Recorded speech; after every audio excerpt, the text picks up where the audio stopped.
Hey, what's going on, everybody? This is Nick Bolliger back with NMB Sports here, and to my left I got Brandon. What's going on, guys? I got Garrett. What do you got going on with us? All right, so we want to talk about a couple big games for the NFL that could actually change some seasons. A game that I did want to talk about is you got the 9-1 Dallas Cowboys going against the Washington Redskins, who have won 6 of their last 8, which is a really big division game. It's in Dallas. What are you guys going to pick for this one? You know, I mean, this is kind of a toss-up division game. It is. A thing that I did want to bring up is earlier in the year, you didn't think the Dallas Cowboys were going to do this good. Nor did I think anybody. Excuse me. I watched this Stephen A. Smith video. He was recording live off Facebook. And he was sitting like this for like a couple minutes. Like, I'm not even kidding. He was sitting there for like a minute. He was like, I don't get how the Cowboys are still winning. He was like, I have a show in 35 minutes. I got to figure out how they're not losing. I'm going to tell you, they're going to win this game against Washington by 17. I'm telling you, the hot Washington Redskins are going to win by 17. Zeke's going to have 2 touchdowns. Can I just point Go ahead. something? You know, there really hasn't been a team that they've played that's just outstanding, though. Yeah. Like, that's the thing. They're 9-1. Baltimore had the hottest defense in the NFL. Yeah. And to an extent. And Green Bay, when they did play them, had the second best defense in the NFL. But you also have to look at who had Green Bay played to that point. What has Green Bay done this year? Baltimore. Right. Baltimore is a 500 team.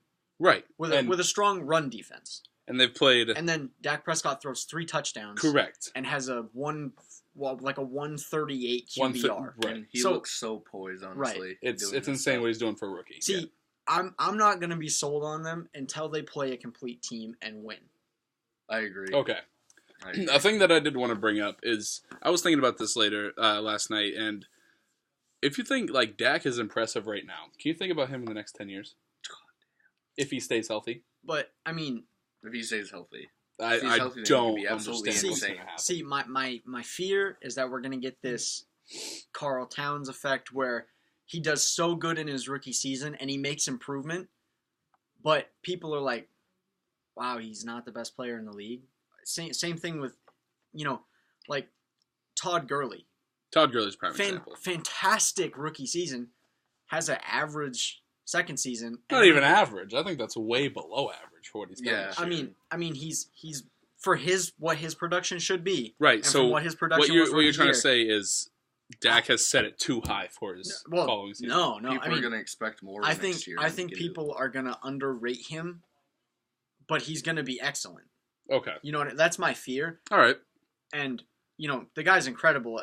In his last 3 games, he's at a 30 QBR. 130. I mean, my fear is that people are going to start saying, wow, Dak's not as good as I thought he was, but the dude's maintaining a 119 QBR. That's... Right, as a rookie. So, right. Then we're going to move on to the next game. The Cardinals are going to the Falcons. I'm going to say I'm going to have to pick Atlanta in this one. For sure. I know that Cardinals secondary is phenomenal, but I feel like Atlanta can win. You got to be able to play good offense. Correct. And you got to be able to score, and Cardinals haven't been able to do much. Right, except for David Johnson, they haven't done anything. You can't rely on one player. I look at this game. Arizona's got to be desperate right now. They have to. If they want any chance of being a wild card, like they can't win the division. They kind of have to win out. They have to. Mm-hmm. They have to. They have to win this division. They don't even have to win the division because they're not going to. They have to pray for a wild card. Yeah. Essentially. And they go into desperation mode right now. Right. David Johnson has been playing. He's been playing really well. Right. They have Brown, the wide receiver. John Brown. Yep, John Brown. He had a touchdown last week. He had an all-right game. Yep. You still have Larry Fitzgerald. Now, I know he's old. Right. But Larry Fitzgerald does not drop the ball when it is thrown to him. He doesn't. If he touches it, he doesn't drop it. Correct. So, to me, I still see a formula for success on offense, and it could click at any moment for them. Right. They're still a good team. But that's the thing. Like, when's it going to click? Exactly. Right. When it might not click. It might not click until it's too late. Yeah. If it's going to click, I think it's this week against a defense that's all right. They've got pass rushers. Yeah, they have pass rushers, but David Johnson catching out of the backfield is a perfect way to get away from that.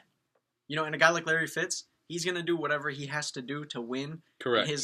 One of his final seasons. Right. I just see in desperation mode something clicking. I'm going to have to go with Arizona. Yeah, I'm going to go with Atlanta. I feel like Atlanta's too hot right now. And I mean, they really have a top 3 MVP player. They do, well. and I feel like they have no pressure going to this game. Win or lose, they're still in front of the division, and they still have a chance to win it. So yeah. I'm going to say Atlanta's going to get this one. I think it's, honestly, if they want to control that division and not be scared about anything, they're going to have to win it. But I'm hoping that they do win, because I'm not a big fan of Arizona. Yep. But Arizona's back's against the wall. Right. Another game that I did want to talk about is the Packers and Eagles. This is a game where the Packers are just under 500. Yeah.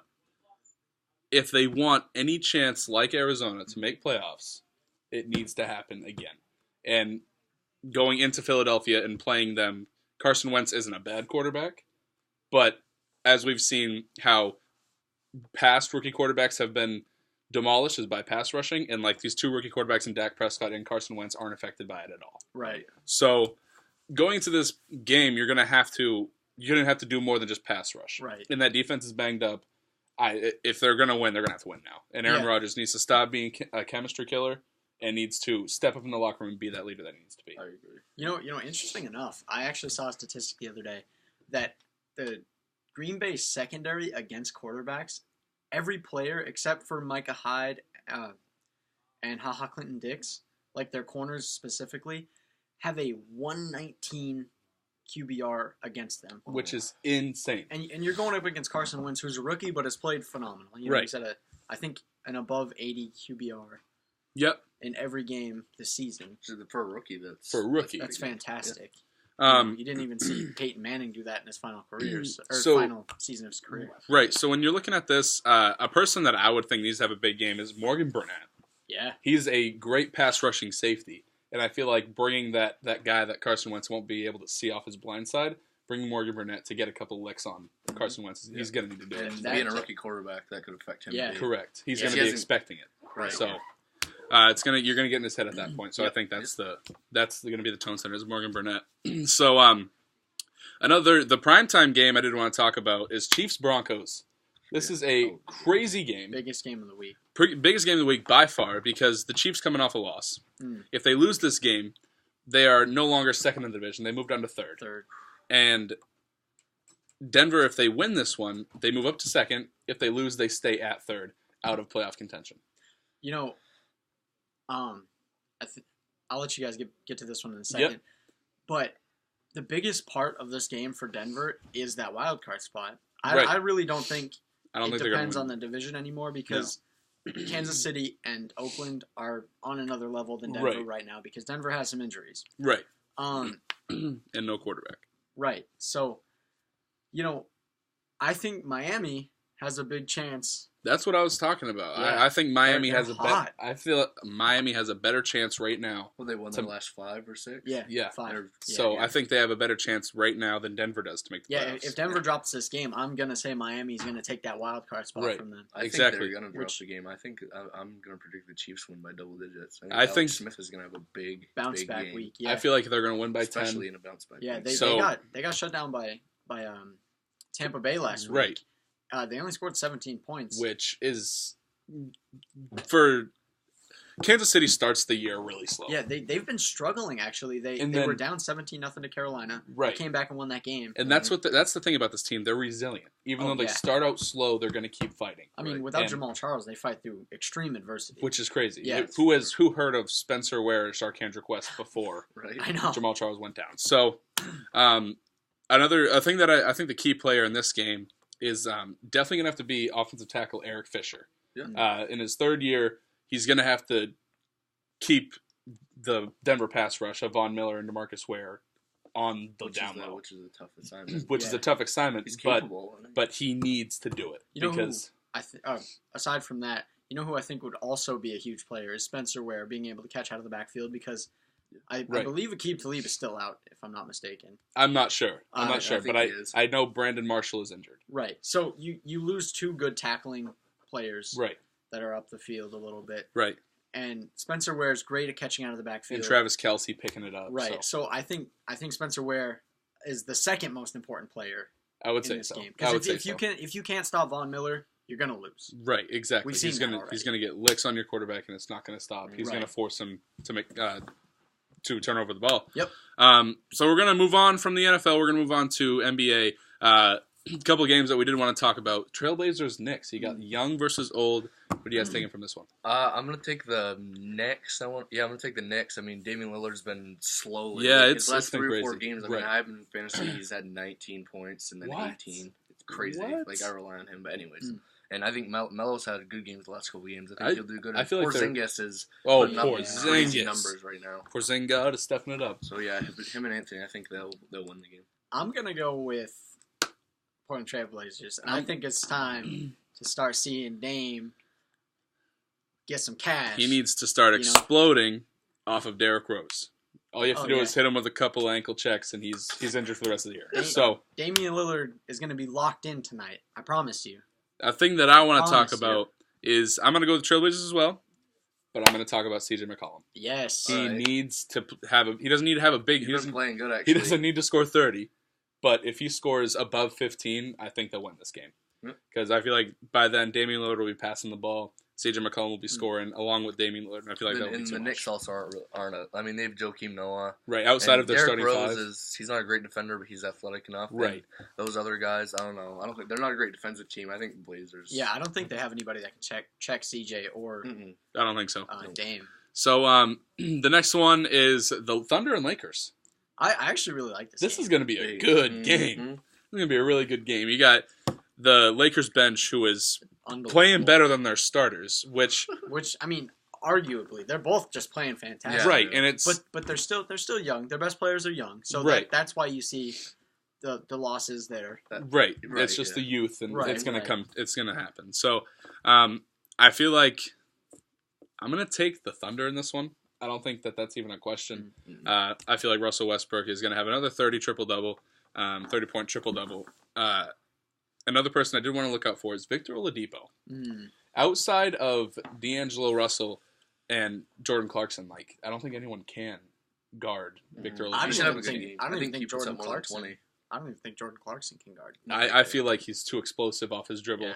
And I feel like if he stops taking 3-pointers and he starts getting to his mid-range he can still shoot threes, but not as much as he's right. But start the game and close shots, so you get that confidence up. And then so then he can take those out. I think he'll go for about 23. Yep, I'm gonna say their ball movement since KD's left and Victor's starting to get more of a role is a lot better. Because it's not sticking to those two big guys. They're moving around. Everybody's, besides Russ, when he doesn't get his shots, everybody's equal. Yeah. Right. Moving the ball around and getting shots. Yeah, Steven Adams is an underrated passer as a big man. So. He's an underrated post player. Yeah. He has some moves. Seriously. And he's bound to get 10. And he's one of the strongest guys in the league. I would say look at who he the battles mustache. with. He's crazy. It's the mustache. It's the mustache. I think Cantor needs to get more minutes alongside Steven Adams. I feel like if you start both of them, I think Cantor just needs to step up. I would still bring Cantor off the bench, but it's defensive really. Like he can score with anybody, but it's mainly that defense. But I want to see them play together. You have the two 6'11" or 7-footers just roaming that paint, scoring, bullying people in the post. Right, exactly. So we're moving on to a question that someone sent in. This is actually a really good question. Who do you think has impacted their team more, James Harden or Russell Westbrook? Which is a crazy question. But I think I'm going to get it started here, and I'm going to say James Harden has done more for his team. Another thing I wanted to bring up to back this up is outside of James Harden, who do they have? Nobody. Yep, exactly. You have Clint Capella, he's not good enough. He's their second best. He'll get you he's their second best. 10 rebounds, but all he's going to score is rebound, dunk. Right, they have a mini Dwight Howard and Clint Capella. Exactly. Right now, I think he'd be a little bit like Dwight Howard. If he keeps developing this talent. And then you just have a ton of shooters and scorers around him. Right. That's why you get so many assists. And then you give him the ball and he can score pretty much whenever he wants. Right. So I'm going to say... You give James Harden a bunch of old guys and he's making him look like a playoff team. What's he, 36, 37? And James Harden makes him look like a playoff role player. Right. Mm-hmm. So I'm going to have to give James Harden... I feel like he's impacted his team more to this point in the season. I don't want them to think we're taking anything away from Russell. No, he's no.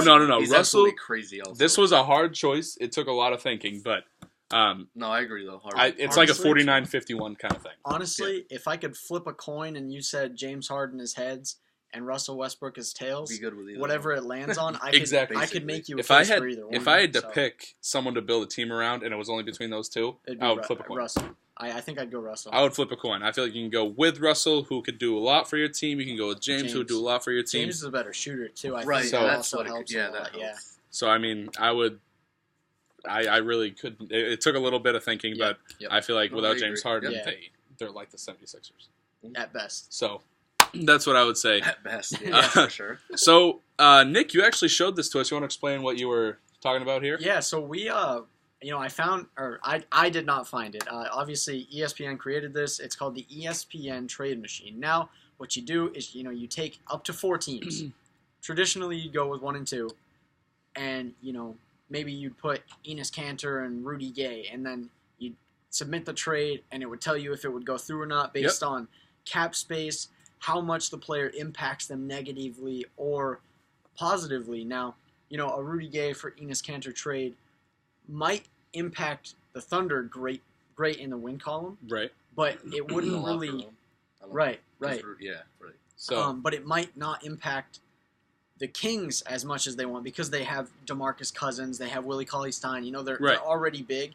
So they might drop there, and the Thunder might pick up wins. So that trade might not go through. You know what I mean? So we took some trades, potential guys that we would like to see move to a different team or if a team needed something else. And we talked about them. So the trade that I was talking about, being a Minnesota fan, I've heard all the trade rumors about Tom Thibodeau wanting to take a couple young stars and ship them out for a veteran player that he's already familiar with. And a name that's been up, but they've been talking about for 2 years now, him going there, is Jimmy Butler. Now, I was thinking if we can ship out a young player and a center that they would need to, it would also free up cap space, and it would make them bigger in Chicago. So I'm going to take Jimmy Butler, send him to Minnesota, and send Pekovic and Chris Dunn to Chicago. And I feel like this trade could work both ways. Yeah. Not only does Chicago get another guard, a young guard that has a ton, the ceiling is as tall as the sky. It's limitless. So, and then you get Pekovic, they just get bigger, which solid could help them too. Right. They need that. Right, exactly. And then Minnesota gets Jimmy Butler, a scorer, a veteran who could lead in the locker room. Fantastic defender as well. Fantastic defender, and is an all-around good player. He's and Tom already Thibodeau's familiar with Coach Tibbs. So that's my trade. Jimmy Butler going to Minnesota for Chris Dunn and Pekovic. All right, I'll let Garrett go next. Yeah, I mean, I had Embiid to Minnesota for Pekovic and Chris Dunn also. Right. I tried. It was plus 11 wins for Minnesota. Right. It's crazy. I mean, in my opinion, Embiid could be an MVP candidate. When you think about it, he gets healthy and plays a lot. If you think about the starting 5, if you think about your front court, think about that front court. You got Embiid and Karl Towns. Yep. You got Karl Towns. They both can go out and take their mid-range shots. They both can bully you in the paint. Yep. They both can rebound, play defense. Then you have Wiggins, Rubio. Right. Zach LaVine. Yeah, and Rubio just gets a Gorgie crap ton of assists. All kinds of guys. So when it came to my trades, first one I looked at, I saw Oklahoma City, and they're in need of really a guy who can get you 20-plus a game alongside Russell Westbrook. Right. But that'll do it in an unselfish way. Who other than Blake Griffin? There it is. I mean, he's unselfish. There it is. So I took Alex Abrines and Enes Kanter. Yep. And I traded Diamond Stone, a guy that, yes, he has some potential, but they're really to free up cap space because Blake Griffin's going to be a free agent. Yeah, he is. You're going to want to resign. So you're going to want to get him money. So that frees up $2 million, and I also obviously brought in Blake Griffin. So the Thunder free up $2 million in cap space while getting rid of a big contract. So they'd be able to re-sign Blake Griffin, obviously keep Oladipo and keep Westbrook. Yep. And Steven Adams. Crazy team. Yeah, so one athletic you team. get that score. You have 4 guys that would, potentially be in the race for most athletic pick and roll the league has ever seen. Insane. Mm-hmm. Insane. Right. And so, we go on to my next trade. I had 2. This one was a 3-team trade that helped Golden State and it helped the Milwaukee Bucks. And it killed the 76ers future. So my initial thought was I was going to trade Greg Monroe to the 76ers. They get the leadership that they want. And then I would send Klay Thompson to the Milwaukee Bucks. They need a shooter because Chris Middleton is out.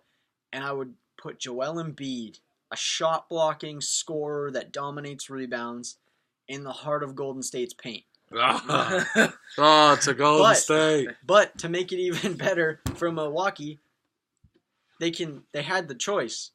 I also did the trade with John Henson, the same other two players. So I sent John Henson away, and this would open up minutes for Thon Maker to improve. Thank goodness. He could be their sixth man. He could. And Greg Monroe would reestablish that starting role. Right. So, what this would do, gives the Golden State Warriors the shot blocker they need, allows Steph Curry to be opened up. They can develop a young player like Patrick McCaw at the 2. Yeah. Or even they could move Steph Curry to the 2. They could. And start Sean Livingston at the 1.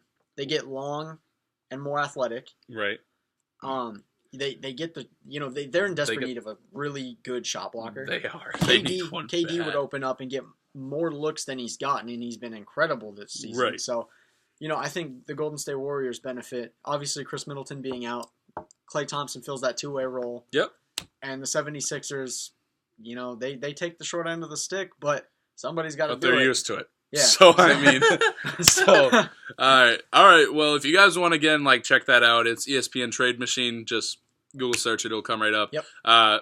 And if you guys have any questions, put them in the comments below, or you can get a hold of any of us on social media. We will answer them next episode. And once again, thank you guys for watching. We'll catch you later.